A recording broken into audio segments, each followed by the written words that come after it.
बेकाबू का जो आज का एपिसोड था, मैं सीरियसली बहुत ज़्यादा इम्प्रेस्ड हूँ कि किस तरीके से जो बेला का कैरेक्टर है वो लगातार इम्प्रूव होता जा रहा है। और इसमें अगर आप कह सकते हैं तो ज़रूर कहिए कि जो एक्ट्रेस इस रोल को निभा रही हैं, आयशा सिंह, वो भी बहुत ज़्यादा अपने एफर्ट्स डाल रही हैं ताकि वो इस जो रोल है उसको निभा सकें और बहुत ही अच्छी तरीके से इस चीज़ को संभाल सके। क्योंकि यार एक जो बहुत जो मेन चीज़ होती है वो, सॉरी आयशा सिंह मैंने नाम उनका गलत बोल दिया, सॉरी। तो जो चीज़ें जो होती हैं वो ऐसी होनी चाहिए कि वो जो स्टोरी अगर बन रही है तो ऐसा ना हो कि वो एक साइड कुछ ज़्यादा हो रही हो और एक साइड कम हो रही हो। ऐसा नहीं होना चाहिए।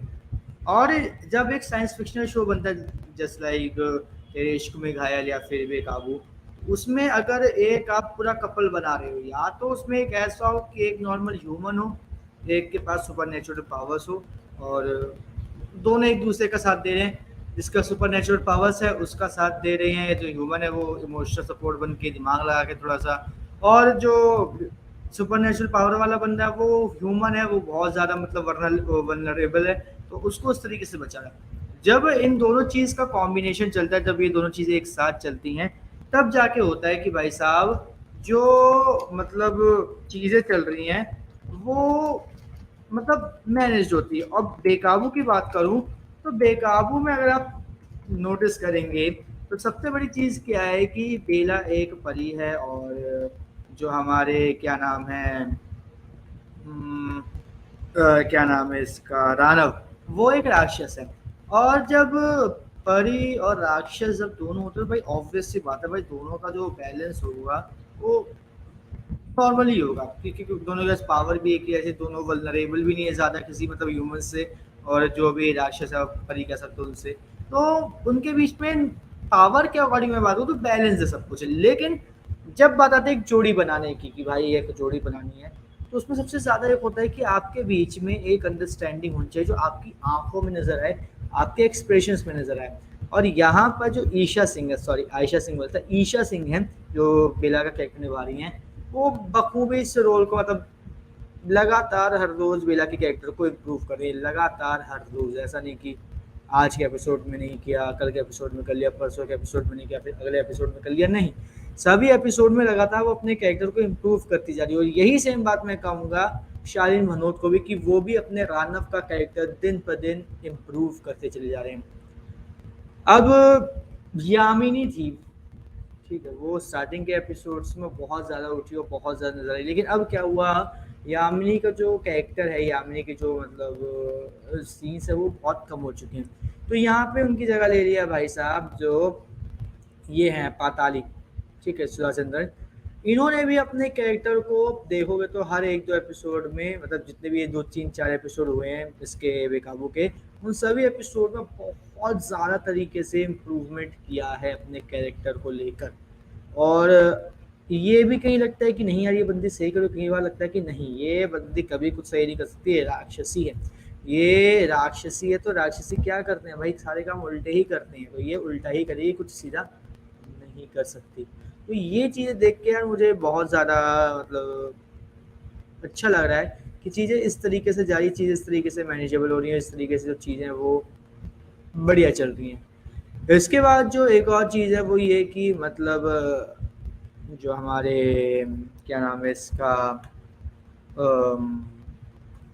इनकी फैमिली में जो एक वो नया कैरेक्टर आया है, वो उसके अगर जो शालीन को अपना दोस्त बताती है, और वो मिल चुकी है इससे क्या नाम है जो पाताली है उनके साथ, ताकि वो राना वो बेला को अलग कर सके।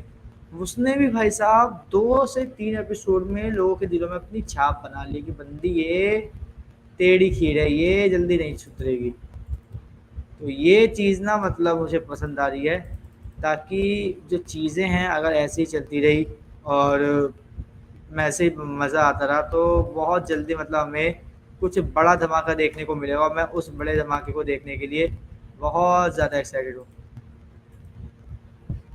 क्योंकि यार अगर मैं बताऊँ ऑब्वियस रहता है कि भाई जब कोई साइंस फिक्शन शो चलता है तो एक बड़ी फाइट का तो हर कोई मतलब मांगता है, एक बड़ी फाइट होनी चाहिए, हमें एक बड़ी फाइट देखनी है लोगों के बीच में। तो वो चीज़ अब ऑडियंस की डिमांड बढ़ रही है कि भाई हमें चाहिए। और इसके बाद क्या हुआ, इसके बाद एक और सबसे बढ़िया अमेजिंग चीज़ हुई, वो अमेजिंग चीज़ ये हुई कि जो हमारे क्या कहते हैं बेला और पाताली है, ये दोनों का कन्फ्रंटेशन हो गया एक दूसरे के साथ। और इनके कन्फ्रंटेशन के बाद क्या हुआ भाई, इन लोगों के बीच में फाइट होती है, एक फाइट सीक्वेंस होता है, इसमें ये दोनों एक दूसरे को लड़ते हैं, मारते पीटते ऐसा करते हुए नजर आते हैं। लेकिन भाई फिर पता चलता है वो सब बेला के मन में चल रहा था, क्योंकि पाताली ने उसको देख लिया था कि उसकी सॉरी जानव की जो दोस्त है उसकी और पाताली की जो बातें वो बेला ने सुन ली थी। तो वो ये बोलती है तो सुन लिया होगा ना सब, ये सब वो बात बोलने लग जाती है। और यहाँ पे क्या होता है, जब वो सोच रही होती है बेला, तो ये भी सोचती है कि मतलब मैंने इसको बता दिया कि मैं परी हूँ और अब हम दोनों के बीच में एक बहुत बड़ा मुकाबला टाइप का होगा, तो ऐसी कुछ चीज़ें होंगी, तो इसके बारे में भी सोच के रख लेती है। तो मतलब ये चीज़ें मुझे अच्छी लगी, कहानियों किस तरीके से तो अपना दिमाग देके ट्विस्ट एंड टर्न करे, ताकि लोग इंटरेस्टेड रहें और एक्साइटेड रहे कि भाई अब आगे क्या होगा, अब कौन जीतेगा, अब क्या होगा। ये चीज़ें ना इस शो को बहुत ज़्यादा अमेजिंग बना रही है, मैं सच बताऊँ तो। अब अगली चीज़ जो मैं आज के एपिसोड की बात करूँ, जो वर्चुअल इफेक्ट्स है या फिर आप ये कह सकते हो इफेक्ट्स डाले गए हैं, या जो भी वीएफएक्स कह सकते हो, जो भी कहना चाहो, वो सारे इतने ज़्यादा मतलब अमेजिंग थे कि मैं सच में क्या ही बोलूँ, बहुत ज़्यादा अमेजिंग थे। क्योंकि जो चीज़ थी वो ये थी कि बेला और जो ये क्या नाम है इनका पाताली, इनके बीच में भाई फाइट होती है। तो फाइट होते टाइम क्या होता है,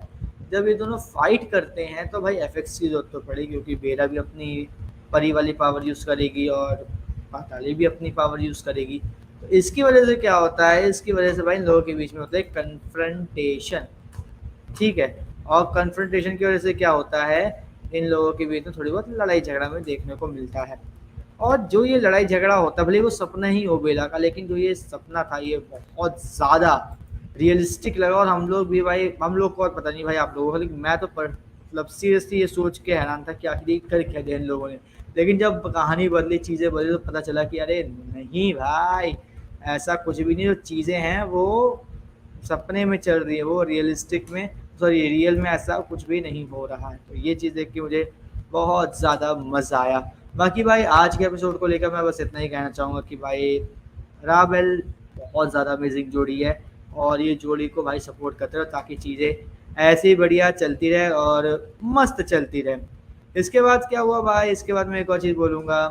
कि लास्ट में जिस तरीके से मतलब बेला और पाताली के बीच में ये चलता है कि देखो भाई, मैं 24 घंटे के अंदर तुम्हें जो है थप्पड़ मार के दिखाऊंगी, ठीक हो, रानव के सामने जिस टाइम पे इतना गुरूर करती हो। तो यहाँ पर वो बोलती है कि ठीक है, मार के दिखाना, और मैं भी देखती हूँ कि अब कैसे मारो, क्योंकि रानव मेरे से बहुत प्यार करता है। पार्टी होती है एक शाम को, उस पार्टी में क्या होता है, बेला ऊपर जा रही होती है, नहीं बेला को पता पहले मतलब डांस करते हैं, कुछ जानवर देखते हैं, उसकी वजह से क्या होता है, तुम ऊपर जा जा ऐसा मतलब फ्रेश होके आओ नीचे। ऊपर जा रही होती, तभी क्या होता है, पाताली अपनी पावर के ऊपर ऊपर जाती है, धक्का देती है उसको, बेला को, बेला नीचे गिरती है, और बेला इनके नीचे गिरती है, वो बोलती है कि पाताली ने मुझे धक्का दिया। यहाँ पे भाई पाताली का वीडियो जो है उसने बनाया था मायरा ने, तो वो दिखा देती है, देखो पाताली तो मेरे साथ थी, तुमने कैसे बोली कि पाताली ऊपर गई थी। बस फिर क्या, फिर जो हमारे राणा भैया थे वो बेला को ऊपर लेकर, यहाँ पे वो पाताली को एक्शन करके दिखा दी, ये देख तेरे मुँह पे तमाचा की तेरे, वह तो जो राणा है वो मेरी बात पे विश्वास करेगा, तेरी बात पे विश्वास नहीं करेगा, और राणा मुझसे मुझसे ज़्यादा प्यार करता है, तुझसे ज़्यादा प्यार नहीं करता। इसके अलावा रानव की एक और बात मैं कहूँगा, स्टार्टिंग के एपिसोड की मैं बात को करना भूल गया। रानव जब मतलब इंसानी खून को चखने वाला था, जब वो मतलब पूरी तरीके से अपना जो मतलब कंट्रोल था वो खो चुका था, वहाँ पे जिस तरीके से बेला ने कंट्रोल किया उसे, और जिस तरीके से चीज़ें संभाली, वो मुझे मतलब अच्छी लगी, सच बताऊँ मुझे अच्छी लगी। और ये चीज़ बढ़िया है, ठीक है। अगर ऐसे ही चलता रहता तो हमें क्या पता, ये भी देखने को मिलता है कि जब रानव आउट ऑफ कंट्रोल होता है, जब वो खून पी लेता है, क्या हाल होता है, क्या हश्र होता है ऐसा भी कुछ हमें देखने को मिल सकता था। बाकी भाई जो भी जिस तरीके से एपिसोड चल रही, इस तरीके से चीज़ें चल रही है, वो मुझे बहुत ज़्यादा अमेजिंग लग रही है, और बहुत ज़्यादा मुझे मज़ा आ रहा है। सबसे बड़ी बात तो मैं ये कहूँगा, बाकी भाई आप हमें कमेंट करके अब ये बताइए कि भाई आपको आज का एपिसोड कैसा लगा, जो हमारा बेकाबू है शालीन मनोत और ईशा सिंह का। और इसी तरीके के अपडेट से रहने के लिए हमारे चैनल को सब्सक्राइब कर लीजिए, बेल आइकन को दबा लीजिए ताकि आपसे मिस ना हो हमारा कोई भी लेटेस्ट अपडेट।